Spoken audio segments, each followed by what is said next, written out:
Hello and welcome back to the Recruitment Coach podcast with me, Martin Hodgkinson. And today we're going to be asking a key question. Is the culture of your agency stunting your growth?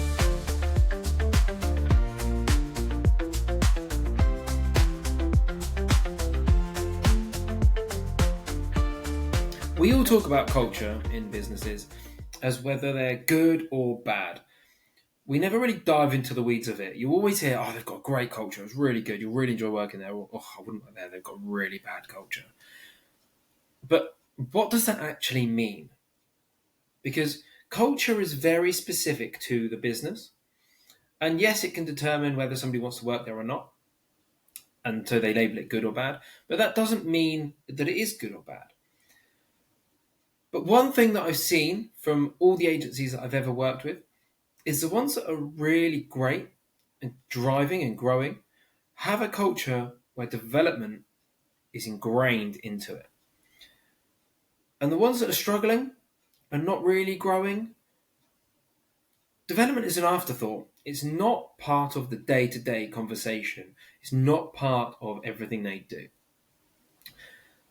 And in recruitment, this is quite often people don't really focus on development. They think of it as a bit of a waste of time. It's taking people away from their desks. They don't really learn anything anyway. But actually, having a culture where development is at the heart of it really just helps drive individual performance and, in turn, agency and team performance. So that everything can grow. Your people are growing consistently. The agency is growing consistently. And that helps to retain your top talent. Because quite often, you'll get recruiters leave because they get to a certain point and then they sort of stagnate, they plateau, they can't get any further. They're not being supported to grow and to drive their own performance. They just feel lost. Whereas in those great agencies that have that development culture, they get these people, they find these people, and then before they can plateau, they get them onto the next thing and they build them and they build them and they build them. And this not only retains top talent, but it attracts top talent too. You see people that leave because they get to this point and they see your agency and they speak to people and they find out that people just are constantly being developed and they're given the freedom to try things and learn new things. And yeah, they might mess up, but fine, what do we learn from that? How can we use that again? How can we try again? And they want to work there. They want to be part of that agency that is driving their team and growing when all the others are struggling. And this sort of culture also helps growth because it doesn't just build headcount, it builds capability. And you can grow your agency without really growing your headcount. You just grow the ability of all of your recruiters and your agency is growing. And therefore, you can then bring more people in. Whereas so many people focus on headcount growth that they bring people in without really supporting and developing the people they already have. So the problem then just is exacerbated and huge, and they lose control of it. And this is also then brought to light when we have market shifts like we've had recently in the last few years, where agencies that were doing well because of the type of market, everyone was thriving. As soon as it flips, they struggle because they haven't got that support system. They haven't got that development culture where they've constantly been upskilling. They've just done one thing incredibly well, and now they're struggling to adapt. So these companies with great development cultures have set their team up for that. So when that market shift happened, they were already there. They were already doing the activity they needed to do. They just increased it and kind of flipped the script a little bit and continued on with their growth and overtook the market. And it builds their resilience as well because they're being developed in more ways than just this is how you recruit. They're being developed holistically, right? So they are more resilient. They are just better people and recruiters. It sounds a bit fluffy, but it's true. That's what it is. So if you don't have that culture, obviously it's going to be a bit of the flip side. So you've got high turnover. Everyone's going to be leaving. They're going to be getting to that point where they're just sick of it and they can't be as good as they want to be, or they've previously been good, and because of the market shift, they're now not, and they're not getting the support they feel they want and deserve. So they leave, or people just aren't getting what they thought they were going to get at the beginning when they signed up because they haven't had that development culture. They've got to a point of like, here's your induction training, brilliant. You know how to recruit, make me money. And then they can't because they're not supported. They don't know what they're doing, really. If we think about it, I've been doing it for 3 months. Of course, they don't know what they're doing. So they leave. And you're just constantly in that cycle of trying to grow your business through headcount, and you're hiring 10 people to keep two. And those two, one of them's probably okay, and the other one's probably just about profitable, maybe losing a little bit of money. So you get a massive negative impact there. And you find these agencies are then over reliant on the big billers, the top billers. So it could be 1, 2, 3 people, depending on how big your business is. They're over reliant on those recruiters. The pressure is on them to not only hit their target, but to cover the losses of the others and constantly grow. But they might not have much room to grow in their desk. So they're trying to take on more and be better. And the pressure is on. But if you think you've got, say, 3 of those people, your business is reliant on those 3 and everybody else is kind of just around that profitable mark. What happens if something happens to them? So, say one of them leaves or is promoted into a non-billing role. One of them loses a couple of clients and they're not doing particularly well. And the other one just leaves completely or starts up their own agency, right? You now have no big billers. So that person who was in management is now going to have to leave their job to go back into billing. The person who has lost a couple of clients is now going to have to relearn how to do business development because they probably haven't done it for a while. And the pressure is on everybody then. And a lot of those people don't have the skills or the opportunities to cover the losses of the big billers and themselves. Otherwise, they would have done it previously, right? So it just escalates. And situations like that completely change people's mindsets around management. So you get a lot of agencies that are very heavy KPI'd, they double down. And you get some agencies where KPIs are just a number and they don't really use it. The only thing that matters is how much people are billing. So they don't focus on any other KPIs. But as soon as this sort of situation happens, they focus on KPIs. Everyone comes back to KPIs and it becomes very micromanaging out of nowhere. And people don't like that. And yes, you can argue that is just recruitment. That's part of recruitment. Like, I love a KPI. I love looking at KPIs. But it's how you then do that that determines whether it's micromanaging or coachy. So we need to be really careful when it comes to that because most people go to the micromanaging side of things. And there's no innovation either because people aren't given that freedom to innovate. They're not given the freedom to try and fail. They feel like the pressure's on and they have to pull everything in. Everything has to work. So they don't try new things. And as the market's adapting, you need to try new things. Everything we've learned is come from trial and error. So if we're not doing that, we're just doing the same things over and over and again. And it didn't work in the first place. So now we're just doing more of what doesn't work. So we've talked there about what great development culture is, the impact of whether you have it or not. But what does it actually look like? What does a great development culture look like when you have one? So learning and development is built into the daily and the weekly and the monthly rhythm of the business. There's constantly things going on, whether it's an internal training, whether you've got an internal trainer or a manager taking training, whether there's peer-to-peer training, you've got an external trainer coming in, whether they're going out on courses, going to networking things, like a team or a TRN or an REC thing. There's always something going on. And they're not just doing them and leaving it.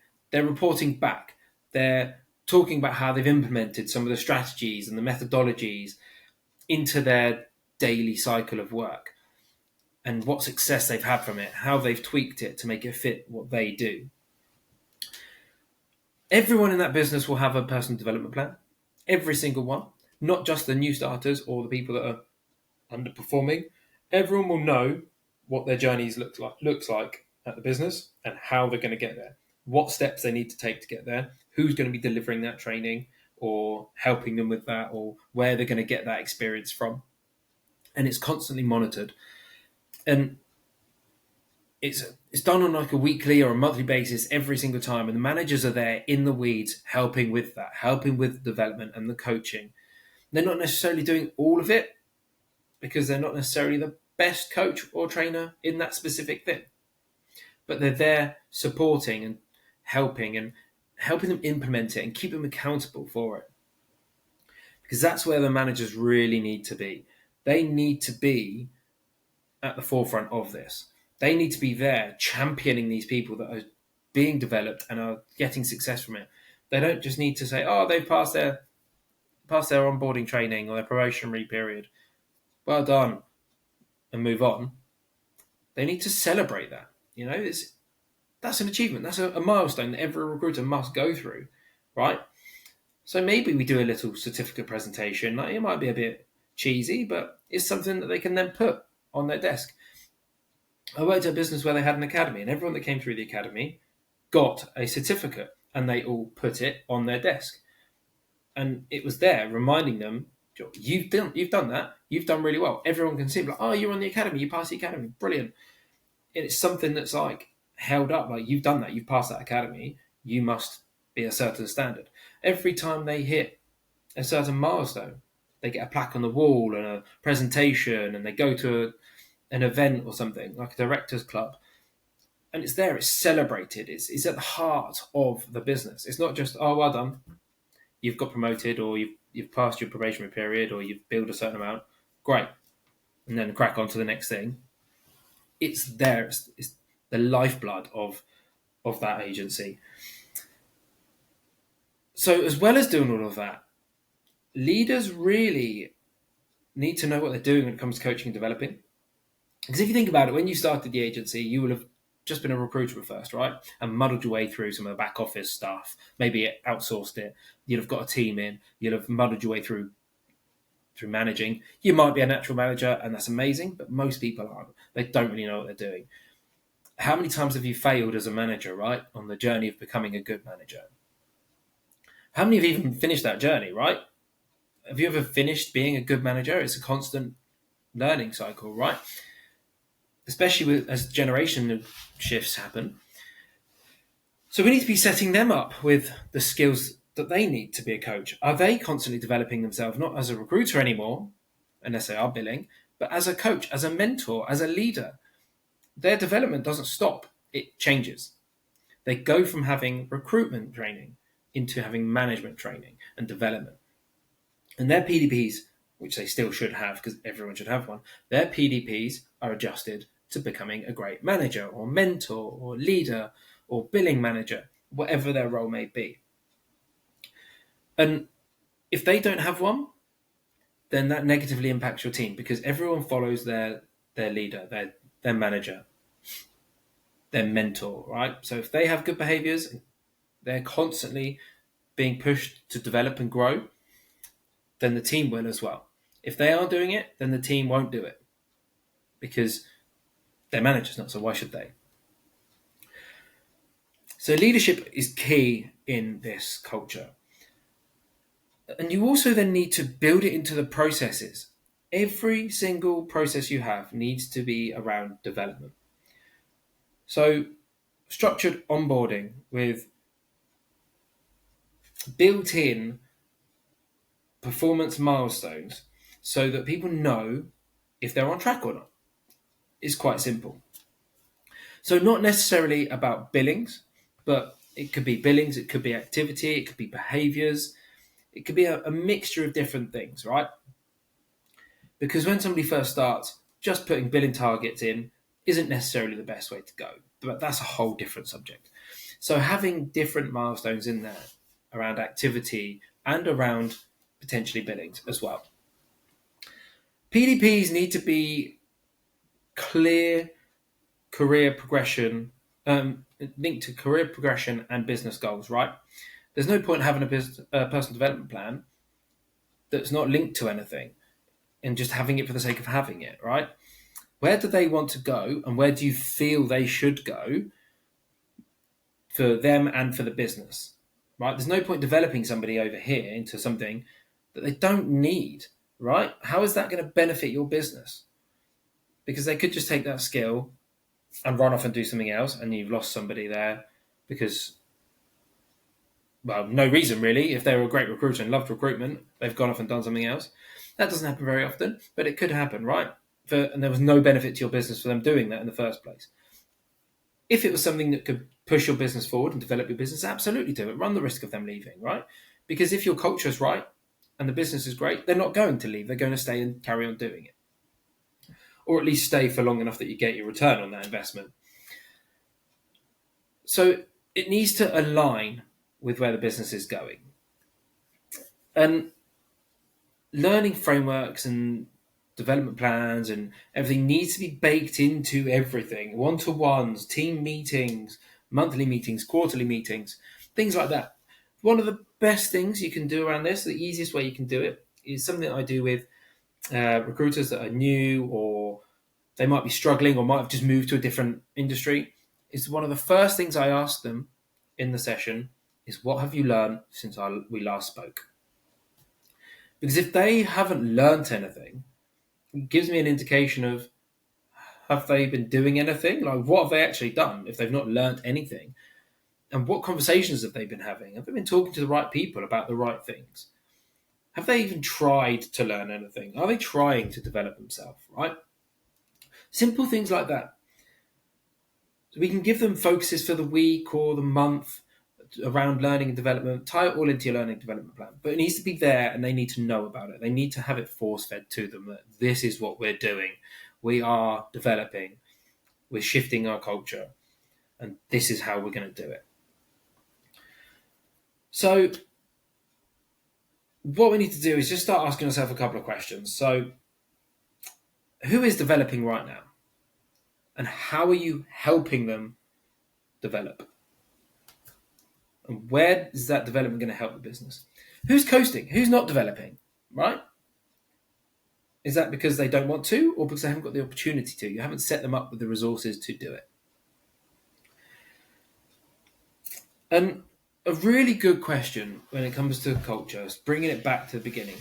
If you're not sure what your culture is, imagine you're walking into that business for the first time. You're walking into your agency for the first time as a potential new recruiter.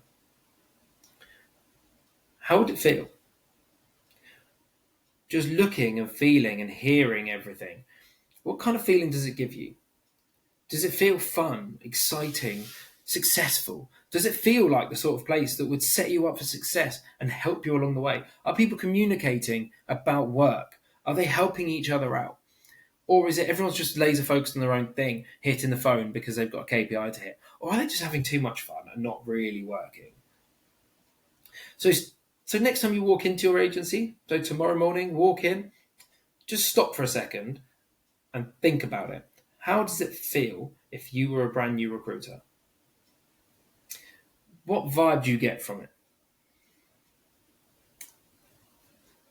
And then when you've got that, go to your desk, call in all your managers and find out who's on a PDP, who's got a personal development plan, how are they getting on, how is it monitored, what's going on, who's not developing, who is developing really well. Let's reward those people who are developing, and let's not chastise those who aren't, but let's encourage them to develop. Maybe they just haven't had the opportunity. Maybe they've just been left and forgotten about because they're not performing really well and they're not performing terribly. They're just there. So let's help develop them. So let's start turning our cultures into good, whatever that means, development cultures. And that is one way to a path of success and growth in your agency. Now, if anything I've said has resonated with you today, feel free to connect with me, drop me a message on LinkedIn, or follow my TikTok, which is Recruitment Coach Martin. I'd love to hear your thoughts. And until next time, have a good one.